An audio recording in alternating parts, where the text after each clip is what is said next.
Programme heroes of KP के साथ मैं हूं आपकी मेजबान अनमोल शिराज। नाजरीन, अमूमन जब हमारे बच्चे या हम लोग भी चाइनीज जापानीज ये मूवीज देखते हैं तो हम बड़े फैसिनेट हो जाते हैं। उसमें जिस किस्म की फाइटिंग की जाती है, गेम्स खेली जाती हैं, जिसे कराटे कहा जाता है।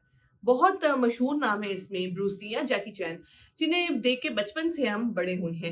लेकिन आज मेरे साथ एक ऐसे गेस्ट मौजूद है, एक ऐसे हीरो मौजूद है जिनका ताल्लुक खैबर पख्तूनख्वा से है, जिन्होंने इसी गेम को, इसी फाइट को खैबर पख्तूनख्वा में ग्लोबली रिप्रेजेंट किया है। मेरे साथ बाज मोहम्मद साहब मौजूद हैं। इनसे जानते हैं कि कराटे की तरफ इनका रुझान कैसे हुआ और कहाँ कहाँ इन्होंने ये गेम खेली। अस्सलाम वालेकुम सर। वालेकुम अस्सलाम। सर थैंक यू कि आप आए हैं। आपने वॉइस ऑफ केपी और खास तौर पे हीरोज ऑफ केपी को इस लायक समझा कि हम आपको रिप्रेजेंट कर सकते हैं आगे। थैंक यू सो मच कि आप लोगों ने हमें इनवाइट किया अपने स्टूडियो में और हमें मौका दिया बोलने का, ताकि लोगों को भी पता चल जाए कि कराटे क्या चीज़ है। बात साहब, पहले तो थोड़ा सा ये कराटे की तारुफ करें, फिर हम आपके तारुफ की तरफ आते हैं। कराटे एक्चुअली ये जब भी कराटे का नाम आता है तो इसमें लोग कहते हैं ब्रूस ली है या जैकी चैन ऐसे, अदरवाइज लोग मूवी भी देखते हैं। कराटे बेसिकली जो है ये जब ब्रूस ली कराटे उसने सीखे थे तो स्टार्ट उन्होंने ऐसे लिए कि वो फाइटर के साथ कराटे नहीं खेलते थे।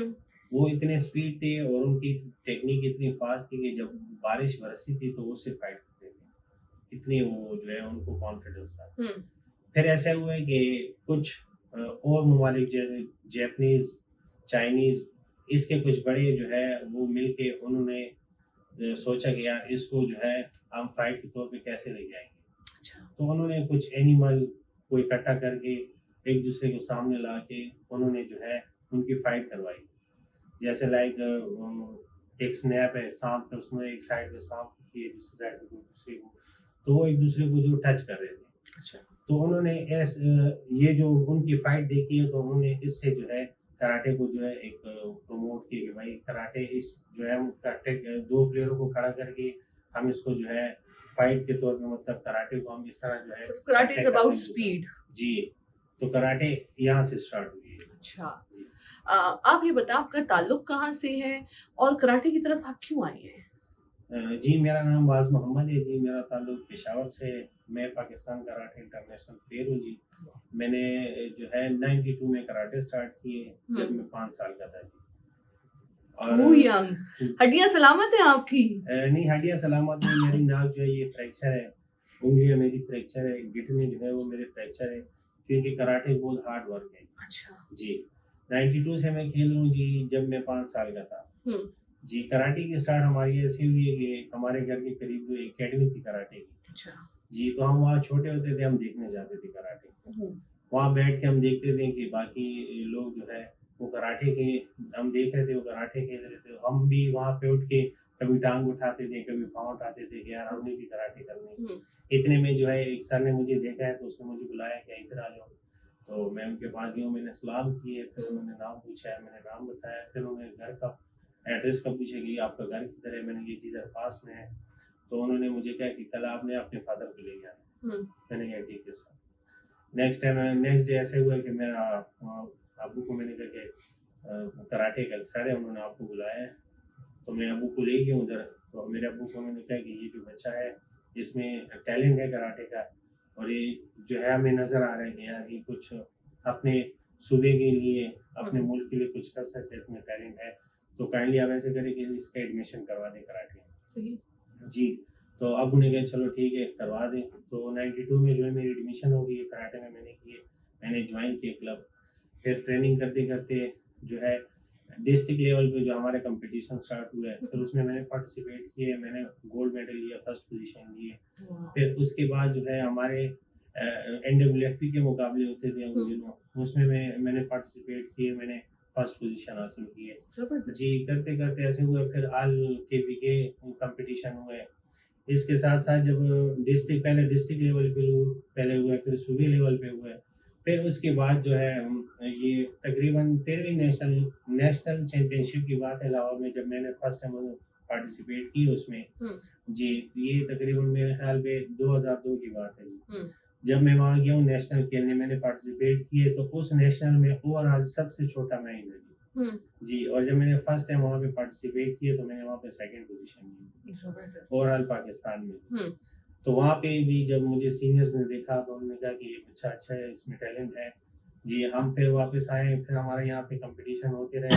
मैंने पार्टिसिपेट, कभी हम लाहौर जाते थे, कभी कराची हम्म, नेशनल चैंपियनशिप खेलने की। हम्म, करते करते ऐसे हुआ कि 2008 में जो है 2008 में सियालकोट में नेशनल हुई है, उसमें मैंने जो है गोल्ड मेडल लिया फर्स्ट टाइम। हम्म, जब मैंने वहाँ पे गोल्ड लिए तो 2008 से लेके 2022 तक मैंने कंटिन्यू डबल गोल्ड मेडल लिए, अनबीटेबल जी।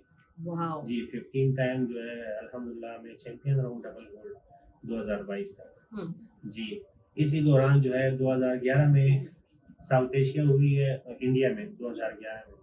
वहाँ पे जब मैंने ये मेरा पहला कंपटीशन था इंटरनेशनल। जी, वहाँ पे मैंने पार्टिसिपेट किए तो वहाँ पे जो है मैंने डबल गोल्ड और एक सिल्वर मेडल। वाओ। जी, first South Asian championship India में जो हुई, वहाँ पे फाइनल जो है मेरा श्रीलंका का जो अभी रिसेंटली वो जो है कैप्टन है अभी टीम का, उससे मेरी कंपटीशन हुई है तो उससे मैं जीत गया। तो वहाँ 2 गोल्ड 1 सिल्वर मैंने लिए। सही। जी। कोई ऐसा मौका मिला कि जिनकी अपनी इजाद करदा गेम है उनके साथ आपने खेला हो? जी 2016 में जब हम एशियन चैंपियनशिप चाइना खेलने गए थे जी, तो वहाँ पे मेरा जो कंपटीशन था, अ, एक हमारा वेट होता है और एक टीम कमेटी होती है जी, उसमें 5-5 प्लेयर होते हैं। उसमें जो है चाइना का एक प्लेयर था जो उस टीम में सबसे बड़ा था, जिसकी हाइट कम 6 फुट 6 फुट उसकी हाइट थी मिनिमम, उससे मेरी फाइट हुई। तो उनके होम होम ग्राउंड में जी मैं उसे जीत गया। वाह। ये 2016 चाइना साउथ एशियन चैंपियनशिप की बात है। बास साहब, आपकी फैमिली का खास तौर पे वालिदैन का क्या रिएक्शन था जब आपने चाहा कि मैं कराटे की तरफ आना चाहता हूँ? उनका क्या ख्वाब था और आप कराटे की तरफ आए? जी उनका ख्वाब तो यही था कि वो कह रहे थे कि अगर आपको शौक है तो आप खेलो, क्योंकि जो बच्चा जो काम या जो गेम जो वो शौक से करता है तो वो दिल लगा के करते हैं, और कुछ शौक होते हैं तो वो जल्दी पिकअप करते हैं। तो उन्होंने क्या, अगर आपको शौक है तो आप करो। उनका तरफ से कोई फोर्स नहीं था कि नहीं आप डेजिग्नेटेड किसी पोस्ट की तरफ जाएं या नहीं कोई ऐसी चीज जिससे इनकम जनरेट हो, क्योंकि अमूमन हमारे पेरेंट्स की होता है कि बच्चे इकोनॉमिकली स्टेबल हों। नहीं जी, ऐसे तो कोई बात उन्होंने नहीं की। उन्होंने कहा कि बस आप अगर आपको शौक है तो आप गेम करो। ऐसे कोई उन्होंने नहीं कहा था कि आप कहीं डिपार्टमेंट में जाओ या कहीं आउट ऑफ कंट्री जाओ। बस वो कह रहे थे आपको शौक है तो आप खेलो। मैं खुद भी आज जहाँ पे अल्लाह ने मुझे इज्जत दी है, मैं जहाँ पे बैठा हूँ, मैं जिस मकाम तक पहुँचूँ, मैंने खुद ये उम्मीद नहीं थी कि मैं इधर इस मकाम तक पहुँचूँगा। क्योंकि जब मैं छोटा था तो हम ये प्लेन वगैरह देखते थे, जहाज़, तो हम खुश होते थे कि यार ये जहाज़ पता नहीं इसमें लोग कैसे आते हैं, कैसे जाते हैं। सही। अल्हम्दुलिल्लाह मैं जो है 15-16 कंट्रीज में गया हूँ, पार्टिसिपेट किए हुए। जी साउथ एशियन चैंपियनशिप जो है मैंने हैट्रिक की है डबल गोल्ड की। उसके अलावा जो है 4 साउथ एशियन चैंपियनशिप खेलने गया हूँ, 2 जो है एशियन गेम्स खेलने गया हूँ, 2014 कोरिया गया हूँ मैं जी। उसके अलावा 2018 में मैं गया हूँ इंडोनेशिया एशियन गेम्स खेलने। 2017 में मैं दुबई गया हूँ वर्ल्ड चैंपियनशिप खेलने। और जी 2019 में से गेम में खेलने गया हूँ नेपाल में, जहाँ पे मैंने 1 गोल्ड 1 सिल्वर मेडल लिए जी। सही। जी बास साहब, सफ़र बहुत लंबा है आपका। इस पूरे सफ़र में ऐसी कौन सी मुश्किलात, कौन सी रुकावटें आई हैं? क्योंकि कोई भी सफ़र आसान नहीं होता। रुकावटें तो बहुत आती है, क्योंकि कोई भी काम जो है इजी नहीं होता जी। It's not a cakewalk. जी, कोई काम भी इजी नहीं होता, और इजी काम हर बंदा कर सकता है। मज़ा हार्ड वर्क का होता है, जो काम मतलब जो काम लोग नहीं कर सकते और वो काम आप करो तो उस काम का मज़ा आता है। श्रीलंका 2015 में मैं गया था साउथ एशियन चैंपियनशिप खेलने, तो वहाँ पे मेरी फाइट जो है इंडियन एक लड़का था, उससे मेरी फाइनल फाइट थी। तो उसने जो है फाइट के स्टार्ट में जो है ना मुझे पंच मारा है फेस पे। उससे मेरी जो ये ऊपर वाली होंठ है ये फट गई थी, बिल्कुल नीचे आ गई थी, फुल फट गई थी जी। तो डॉक्टर मेरे पास आया तो उन्होंने कहा कि यार आप मेडिकली अनफिट तो आप नहीं खेल सकते। मैंने कहा नहीं जी मैं खेल सकता हूँ, मैं खेलूंगा। मैंने खेले, मैं खेल सकता हूँ। उन्होंने मना किया पर मैंने कहा नहीं जी मैं खेलूंगा जी। उसके बावजूद मैं खेला हूँ, और उसी होंठ जख्मी होंठ के साथ, हालांकि बहुत मुश्किल था क्योंकि यहाँ पे कट लगा हुआ था, फिर मुझे तकरीबन 6 स्टिचेस भी लगे जी। उस पेन के अलावा भी मैं खेला और मैं जीता और मैंने गोल्ड मेडल लिए, क्योंकि वो गोल्ड इसलिए लाजमी था क्योंकि वो गोल्ड मैं ना लेता तो फिर मेरी हैट्रिक रह जानी थी। तो वो गोल्ड इसलिए मैं फाइट खेला, उससे मैं जीता और वो गोल्ड मैंने लिए, तो मैंने जी हैट्रिक कर दिया साउथ एशियन में। बास साहब, जो हमारे नाज़रीन देख रहे हैं आपको और जो बच्चे देख रहे हैं, फिर इनके वालिदैन भी देख रहे हैं, इनके लिए आपका क्या पैगाम होगा? इनके लिए तो मेरा जी यही पैगाम होगा, मैं नहीं कहता कि आप अपने बच्चों को कराटे में ले आएँ। ठीक है। आप अपने बच्चों को स्पोर्ट्स में जो है इन्वॉल्व करें। किसी भी? जी, किसी भी स्पोर्ट्स में हो। अच्छा। क्योंकि स्पोर्ट्स से एक तो ये कि आपके बच्चे जो है एक्टिव रहते हैं, हुँ, बॉडी उनकी स्ट्रांग होती है हुँ। और दूसरी बात है वो माइंडली ना बहुत स्ट्रांग होते हैं। अच्छा। स्पोर्ट्स से जो है बच्चे बहुत माइंडली, फिज़िकली हुँ, वो बहुत स्ट्रांग होते हैं। अगर आपके बच्चे फिज़िकली, माइंडली स्ट्रांग हैं, हुँ। तो वो हर फील्ड में स्ट्रांग होते हैं। सही। बास साहब, आपने जब ये मेंटली और फिजिकली स्ट्रांग की बात की, आजकल के वालिदैन ने बच्चों के हाथ में मोबाइल दे दिया, बहुत ही यंग एज से बच्चों को मोबाइल का आदी कर दिया और फिजिकल एक्टिविटीज नहीं करने देती। जैसे कि हमारा दौर था तो माएँ या वालिदैन जो थे वो बाहर निकालते थे कि बच्चों का एक्सपोज़र हो, खेलें, मट्टी में खेलें, गंदे हों। आजकल वो नहीं है, मोबाइल का आदी बनाया हुआ है। तो क्या इसका कोई इम्पैक्ट आता है बच्चे के ऊपर?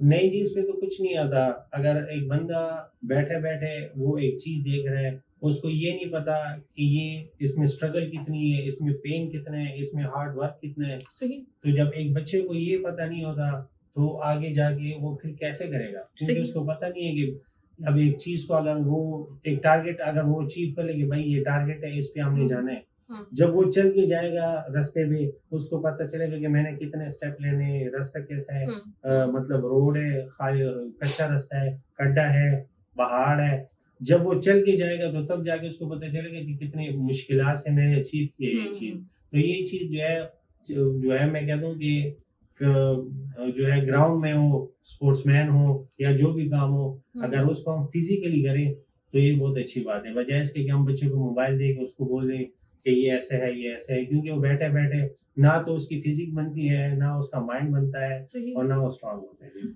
बहुत शुक्रिया बास साहब। Thank you so much.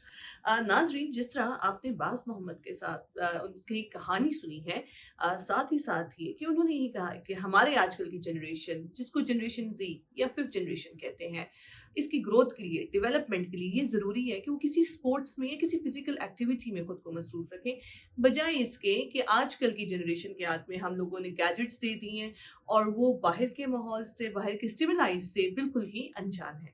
इसी के साथ अपनी मेज़बान अनमोल शिराज को दीजिए इजाज़त एक और प्रोग्राम के साथ। अल्लाह हाफ़िज़।